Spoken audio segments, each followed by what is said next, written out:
என்னோட காசு இல்லம்மா தங்க குட்டி. காசு இருக்கும்போது டூருக்கு போவாட்டம்மா. இப்போ அப்பா கிட்ட காசு இல்லம்மா. இருமா வட்டிக்காரனு காசு காட்டணுமா அம்மா? ஐயோ என்ன பண்றது தெரியல. அந்த பொம்பளை வந்தாலும் ராட்சசத்தும் கத்துவாளே. அந்த பொம்பளைக்கு என்ன பதில் சொல்றது தெரியல. அக்கா உங்களுக்கு வட்டி கட்டுறதுக்காக தான்க்கா காசு வச்சிருந்தேன். என் பொண்ணு டூருக்கு போகணும்னு சொல்லிட்டு காசு வாங்கி போச்சு. இன்னைக்கு ஒரு நாள் போட்டுங்கக்கா, நாளைக்கு கொடுத்துறேங்கக்கா. அன்னைக்கு உன் பொண்ணுக்கு ஸ்கூல் ஃபீஸ் கட்டணும் தானே காசு வாங்கினாந்த. வட்டியும் தரல அவசரம் தரல. என்ன நினைச்சுக்கிற நீ? அறிவில்லை உனக்கு? காசு வாங்கினா கட்ட கொடுக்கணும்னு தெரியாது.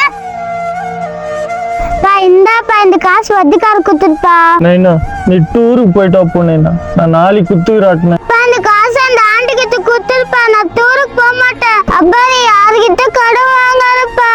எங்க அம்மா என்னை விட்டு போயிட்டாங்கன்னு நினைச்சேன். எங்க அம்மாவே நீதாம்மா.